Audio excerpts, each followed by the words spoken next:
former candidate for the U.S. Senate, longtime radio talk show host, author, and conservative policy advocate. Justices to the Supreme Court, the left has been in open panic. Liberty Nation with Tim Donner. Derangement, delusion, desperation, Democrats. Welcome back into Liberty Nation Radio, a production of LibertyNation.com and heard from coast to coast on the Radio America Network. Democrats roll out a trio of left-wing Trump-hating law professors at a House Judiciary hearing in the latest installment of their impeachment theater as they box themselves further into the impeachment corner with little or no escape, and public opinion turns against them. We'll play you about the only things worth hearing in this week's show trial and bring in LibertyNation.com's sharp-edged political columnist Joe Schaeffer to discuss and analyze. Plus, LibertyNation.com's managing editor Mark Angelides jumps on board to analyze what Trump was doing while Democrats were trying to kick him out of office, attending the NATO summit near London. And LibertyNation.com's legal affairs editor Scott Cosenza joins us to examine the latest threats and promising developments regarding your individual liberty. Say what? Say what? Say what? One more time. We commence the proceedings with our signature segment, Say What?, where we roll out the wacky, astonishing, and damnable things uttered by politicians and the chattering class. We make a big mistake by focusing on the specific charge which finally triggered the Democrats to go ahead and impeach President Trump. If you think the issue of Ukraine is actually so troubling to the Democrats that they have legitimate grounds to try and forcibly remove a duly elected president from office, then you just haven't been paying attention. This hasn't been an impeachment inquiry or impeachment hearings. It's been the culmination of an impeachment crusade. These people on the left are driven by those three Ds. These people are gripped by them: derangement, delusion, desperation. The moment Donald Trump was elected president, you just knew the rapidly unhinging Democrats would try whatever they could to remove him from office. And they've done exactly that with the Logan Act, the Emoluments Clause, the 25th Amendment, all of those never used before against anyone. Then there was firing Comey, then the Stormy Daniels payoff, then Michael Avenatti, then Michael Cohen, and then the granddaddy of them all, Trump-Russia collusion, all heralded as grounds for removing the president from office. And now, a phone call with the Ukrainian president that finally broke loose the impeachment dam. Let's take you right to the bottom line about this impeachment theater, this Soviet-style show trial the Democrats have showcased over these last weeks. Democrats actually believe that a candidate who survived the outing of the Avert Your Eyes Access Hollywood tape a month before the 2016 election can, as a duly elected president, in the midst of a robust economy with over 6 million new jobs since he took office, including 266,000 in November, that he can be taken down by a phone call and biased interpretive testimony about it from a string of lifelong diplomats, political hacks wearing military uniforms, deep state functionaries, and left-wing, likely neo-Marxist law professors who didn't even attempt to hide their personal disdain for the president in this truly disgusting display of hubris and arrogance and pomposity and any other adjective you can think of, as they stooped from their cloistered ivory towers this week to lecture the nation, us, on the evils of Donald Trump. These people had no facts, no original thought other than progressive interpretations of a constitution most of them consider illegitimate anyway because some of the framers owned slaves. All they did was watch the previous hearings on TV like all the rest of us, and then were given a soapbox to peddle an alternative brand of pure, undiluted hatred of this president, deep down to the bones. But the hatred's really not even for the president, so much as the people who elected him. There was one useful thing in this week's hearings, though. We've seen over these last 3 years the naked bias of the media, which is unmasked in this Trump era. We've seen the encrusted political establishment and permanent bureaucracy take extraordinary, likely extra-constitutional measures to protect their turf against this bombastic outsider promising to drain the swamp of the likes of them. We've seen hoax after hoax from rabid dog leftists and extremists of almost every stripe. But until this week, the nation had not yet been treated to the unmitigated hatred for Trump in academia. There hadn't been a moment when the bias against Trump and conservatives in general on college campuses was on display for all the nation to see. But now we've seen it. I'm not even going to devalue your time enough to play you what these political hacks disguised as professors said in their anti-Trump diatribes taken directly from Democratic Party talking points, but here's what is worth your time. The testimony of a fourth professor, Jonathan Turley, measured, reasoned, ordered, and he began by saying he's no GOP operative, and shocker of shockers, that unlike the left-wing professors who preceded him, his own political views don't matter. I'm not a supporter of President Trump. I voted against him. My personal views of President Trump are as irrelevant to my impeachment testimony as they should be to your impeachment vote. I'm concerned about lowering impeachment standards to fit a paucity of evidence and an abundance of anger. I believe this impeachment not only fails to satisfy the standard of past impeachments, but would create a dangerous precedent for future impeachments. Turley continued on, saying, this kind of rushed process with no crime established is unlike any other impeachment in American history. All involved established crimes. This would be the first impeachment in history where there would be considerable debate, and in my view, not compelling evidence of the commission of a crime. Second is the abbreviated period of this investigation, which is problematic and puzzling. This is a facially incomplete and inadequate record in order to impeach a president. And now, in perhaps his most enlightening remarks, Jonathan Turley said this impeachment effort is exactly what the framers did not have in mind when they wrote impeachment into the Constitution. We are living in the very period described by Alexander Hamilton, a period of agitated passions. I get it. You're mad. The president's mad. My Republican friends are mad. My Democratic friends are mad. My wife is mad. My kids are mad. Even my dog seems mad. And Luna's a golden doodle, and they don't get mad. So we're all mad. Where has that taken us? Will a slipshod impeachment make us less mad? Will it only invite an invitation for the madness to follow every future administration? That is why this is wrong. And now it's up to the American people to ultimately decide whether this impeachment is wrong or right. They will register their opinion next November. But before we end this segment, I was trolling for the best single soundbite to exemplify the derangement, delusion, and desperation of the forces arrayed against this president. And here's what I found. This is sissy boy little Brian Stelter, the so-called media analyst for CNN, interviewing a former Moonie, a former cult member, Steve Hassan, who says that Trump and the 63 million people who voted for him are a cult.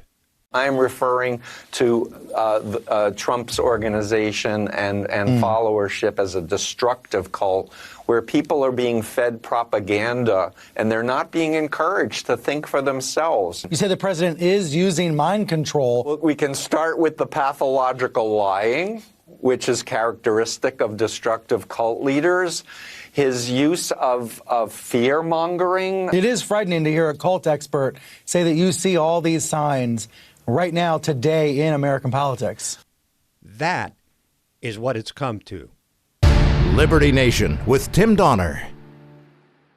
While Democrats continued their impeachment crusade in the increasingly insular, walled-off echo chamber of Washington, D.C., President Trump was on the world stage at the latest NATO summit near London, which featured the typical array of broadsides from Trump and the likes of Canadian Prime Minister Justin Trudeau.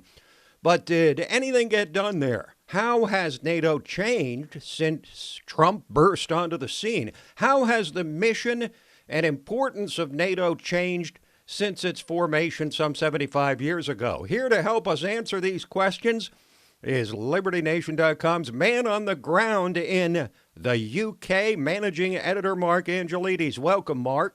Hi, Tim. Thanks for having me on.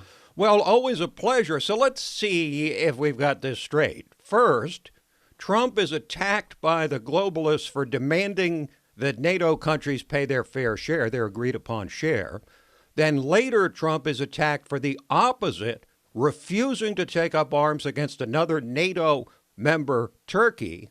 And this week, Trump is sounding like a great defender of NATO after remarks by the French President Emmanuel Macron that NATO is brain dead. Help us figure all of this out, please. I'll try my best, Tim. The basic reality seems to be that NATO, in its present form, is in flux for a number of reasons. And I think you can see by the official statement that they put out at the end of the summit that was very much a US-centric, a Trump-centric statement, that NATO is really in a position where it needs America more than America needs NATO. So what they're trying to do is they're having a bit of an identity crisis at the moment. Well, so NATO was formed in the aftermath of World War II as a collective defense against Soviet communism and the military threat posed by the Soviets and their satellite governments in Eastern Europe behind the Iron Curtain. But to what extent did they adapt to the New World Order once the Soviet Union dissolved and the Berlin Wall came crashing down? Well, that's a very interesting question, Tim. To what extent did they adapt? They didn't, as far as I can tell. They're still operating under the assumption that Russia and the Soviet Union sort of still exists. Obviously, Russia still exists, but the Soviet Union still exists, and that it's as big a threat as other things that NATO really should be focusing on at the moment. But what's happened is they're stuck in this mindset that it must be this group against the other group. And that's not really the reality that we're seeing across the geopolitical world right now. These aren't the threats. And they failed to essentially keep up with what's happening in the modern world. It seems it's a question of adapt or die, and they're opting for the latter. Well, that's pretty well stated. But another element implied, if not explicitly stated, in the NATO pact is an economic partnership or alliance between the U.S.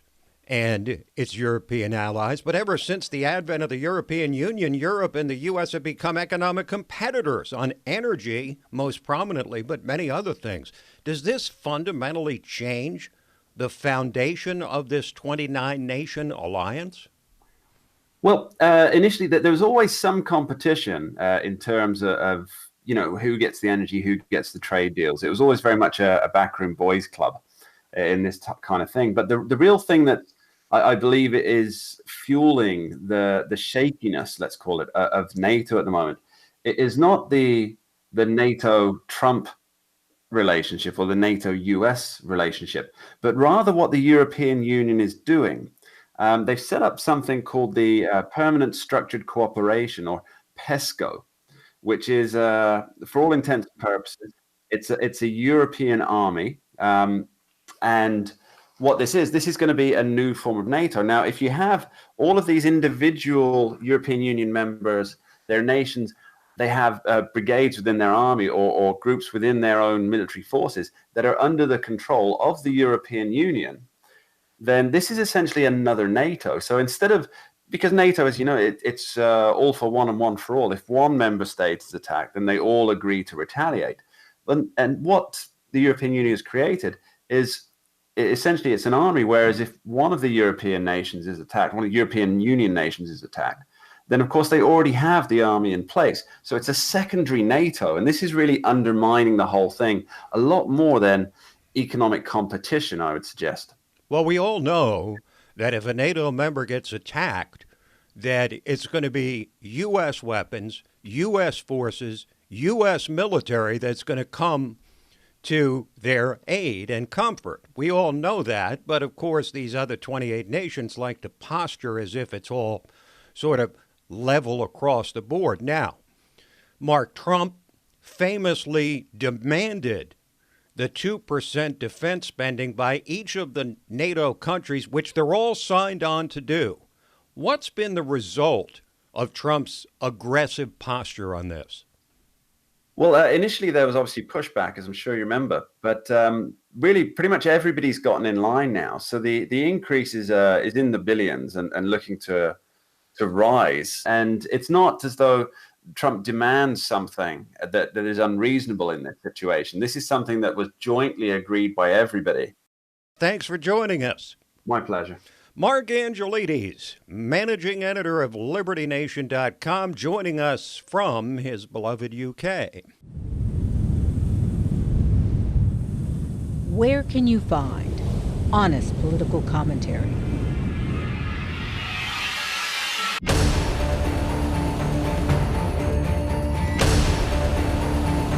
With sobering analysis.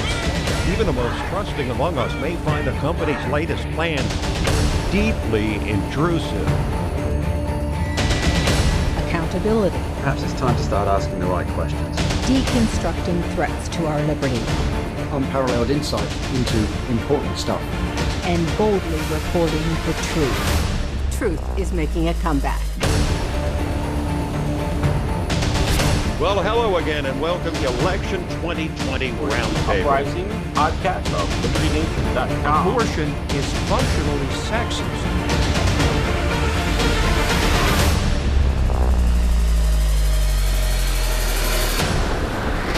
From my cold, dead hand. Subscribe to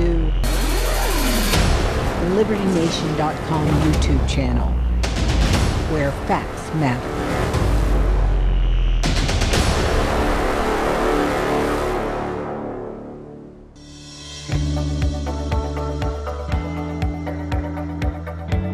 Click on youtube.com/LibertyNation. Liberty Nation with Tim Donner. Democrats on a crusade to impeach President Trump still have options available to them. Impeachment, of course, censure, expanding their current investigation, trying to force testimony from presidential advisors who've refused to testify. They could run the whole thing out past the new year, but none of them, not a one of them, would appear to be an attractive option. They may have reached the point of no return, where they're damned if they do impeach without a single Republican vote in the House and hand it over to the Republican-controlled Senate, and damned if they don't, because it will infuriate their Trump-deranged base. Joining us to weigh the Democrats' options is LibertyNation.com political columnist and a man who tells it like it is. No gloss or varnish in him. Joe Schaeffer. Welcome, Joe. Thanks for having me, Tim. I appreciate it. So, with those available options and given the circumstances as they stand today, what would you do if you're Nancy Pelosi? Well, if I was Nancy Pelosi, I never would have let this get so far in the first place. She made her devil's deal to hold on to get back her speakership. And I think she's just letting the reins go a little bit. She's never really been controlling things as much as she would have liked. And she's let Adam Schiff run amok. She's letting Jerry Nadler run amok now. Those witnesses they had on the other day were just truly an embarrassment if you're trying to even show a shred of nonpartisanship, which I guess they're not doing. So she should have put a muzzle on this a long time ago, and she didn't. So based on that, I think she has no choice but to see it through.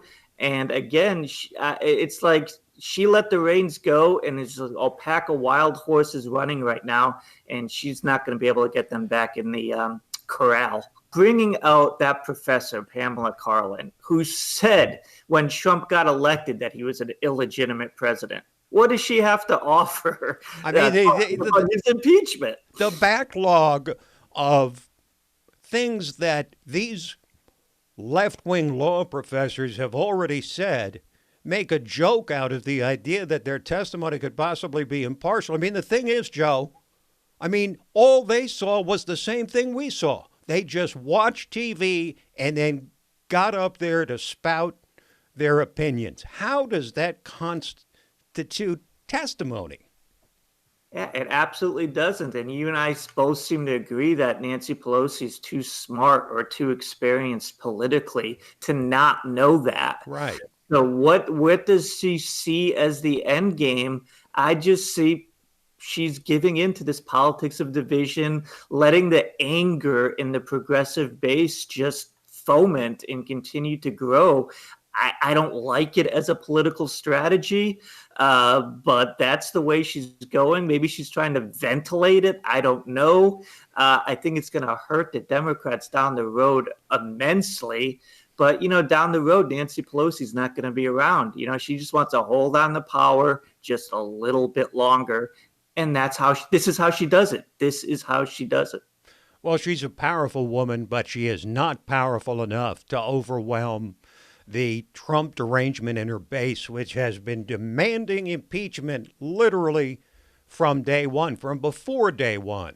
Now, let's move over to the Senate side, Joe. Assuming Trump is impeached, would Mitch McConnell be better off running a short trial with just a few witnesses and exonerating Trump quickly, which is inevitable, or turn it into a lengthy inquisition into Democratic indiscretions from spying on the Trump campaign all the way to the flagrant corruption of the Biden connection to Ukraine? Well, I'm going to take it from a Trump supporter point of view and to say if we had competent Republicans in the United States Senate, then I would like to drag this thing out and expose the Democrats as much as possible and even bring Hunter Biden into it, all the corruption going on with our U.S. foreign policy. But can we trust Mitch McConnell and the Senate Republicans to do that? No, I don't think we can. So therefore, I think in the Republicans' best interest, it'd be to get this over with quickly, short trial, move on. We've all been waiting for them to do something to help enact Trump's agenda, and that isn't happening. So a long impeachment trial is going to even prevent that even more. It seems to me that the crucial test for Republicans is whether they're willing to call Hunter Biden, because it's around him that the Ukraine story actually revolves. And that's what the phone call by Trump and Zelensky involved, was the corruption of Hunter Biden. So whether they call him or not will tell us a lot about whether they want a short trial or a long inquisition. In the meantime, Joe, what must the Democrats' presidential candidates be thinking right about now? Their agenda is being subsumed by impeachment, or maybe that's a good thing for them. What do you think? Well, actually, I think it's a good thing that people aren't paying as much attention to them because of the impeachment thing, because they've been overexposed. It's been going on for 11 months now, really. The campaign started in January. We've had 5 debates, and they keep saying the same things over and over again. So, I think the best thing for the Democratic presidential candidates is if we stop thinking about them for a couple weeks until the voting gets really close with Iowa and New Hampshire. So in that regard, impeachment is a good distraction.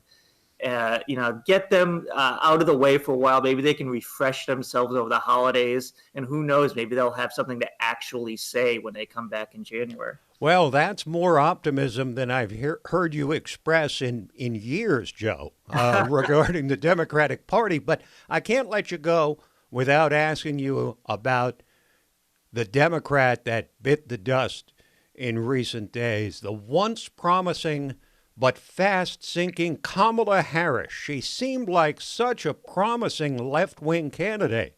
What happened? I think what happened is it's sort of what I just said. It was amazing. I anointed her top tier status after that first debate, considering what the field was. She became top tier with that little takedown of Joe Biden on busing and all. And the question was that a politically savvy move on her part? Did that show political skills, or was it just more race baiting, pandering on the busing issue? And she became top tier. And then she had nothing else to say, it seemed. If you look at the second, the third debate, she was kind of quiet. She didn't really bring up a lot of points. So it's like, okay, you're on the stage now. The spotlight's on you. What do you have to say? And she really didn't have a heck of a lot to say. She didn't have, again, the specific policy agenda that you would hope that someone who spent all these years trying to develop a run for the White House would have come up with along the way. So she was really an empty vessel, and I think a lot of these other Democratic candidates are empty vessels. And so I'm not surprised at all what happened to her, and it's going to happen to a lot. I think it's going to happen to Elizabeth Warren a lot faster than people think, even though she does have more specific statements than Harris. But I think Warren is the next. These Democratic senators, they just don't have a lot of substance when you really add it up. Well, Kamala Harris had trouble establishing a message, but even more so, Joe, I think she suffered from message confusion, which was alternating between being a social justice warrior one day and being the tough former prosecutor the next day. And that's a mix like oil and water in the Democratic Party. Thanks for joining us, Joe. Appreciate it. Thank you. Joe Schaeffer, political columnist for LibertyNation.com. Quick break, and then we're back with Talkin' Liberty. Liberty Nation with Tim Donner. And now it is time, he would say beyond time, to welcome back our regular contributor, constitutional lawyer, LibertyNation.com legal affairs editor, and he likes when I call him this, our guardian of individual liberty, Scott Cosenza. Hello, Scott. No, Tim, I love it when you call me that. Hello. Yes, you do. Guns at the Supreme Court. Oh, yeah. That's a joining of two of your most passionate issues, guns and the Supreme Court. What do you have to report? Tim, this week, the Supreme Court heard a case out of New York City where the Rifle and Pistol Association sued to challenge a law that prevented, and you're going to say, really? Yes, really, Tim. It prevented gun owners in New York from removing the firearm that they were legally able to own from their home to another place where they were legally able to keep a gun. They could only take it to one of 7 approved ranges in the city. So what this means, Tim, if, for instance, you owned a place in New York City and had a gun there, and then you had a place upstate where you spent summers or weekends or whatever, you weren't legally allowed, even if it was disassembled and locked in the trunk of your car, to travel from one place to another with it. So the New York State Rifle and Pistol Association sued the city to challenge that law on the grounds that it was violative of the Second Amendment rights of the people. But there's another sort of second component to this case, Tim, which is the issue of mootness. And so what happened was, because the law itself was so likely to be struck down as unconstitutional, and those the anti-gun people were scared that when it was stricken down, or when it would have been stricken down, that it would have been an opinion that granted sort of a bright line, wide rule bolstering the Second Amendment rights of Americans, that they ran and changed the law so that they could go back to the Supreme Court and say, oh no, please don't accept this challenge because the law has changed. There's no more case or controversy here for you to rule on. So the justices will rule, Tim, on one or maybe two issues. The first issue they'll tackle is that mootness question. Is this a live case or controversy for us to rule on? If they say yes, as a majority, then they will rule on the gun control issue itself. Let's move to something that will take a little bit of explanation, because when you hear the word sanctuary, you immediately, in the political context, think of sanctuary cities that house any illegal that wants to come, such as San Francisco and many other cities and counties across the country. But here in Virginia, our home state, there's a sanctuary county movement that has nothing to do with the illegals, but a lot to do with firearms. Tim, ever since the November election, when Democrats won a majority in the Virginia legislature, they have telegraphed their intention to deluge the Commonwealth with new and onerous gun controls. The Commonwealth of Virginia is a place that is a liberal state when it comes to gun rights, and these laws, if passed, would make us, if not the most restrictive, one of the most restrictive. So gun rights and activists and just people who wish to maintain their gun rights have petitioned their county and state governments to sort of rebuke and be a buffer to this state encroachment. They call it Second Amendment sanctuary, and basically what it is they're asking them to pass resolutions that say they will not cooperate with any attempt to remove firearms from the law-abiding. Now, the big question to follow up on this is what kind of force of law would be behind an individual county declaring itself a sanctuary county for firearms? Is it a greater degree of certainty that they could do it than, say, a city or municipality or county declaring itself a sanctuary county or city for illegals? Well, Tim, for instance, if you take a look at the office of sheriff, the sheriff is an elected position that has a sworn duty to uphold the Constitution of the United States. So if the sheriff believes that it's unconstitutional, any of these measures that may pass, they're an independent actor, and they're duty-bound to do so. So I think that it varies depending on the office involved and depending on their charter of governance. All right. We never thought this name was going to come up again. But here we are again.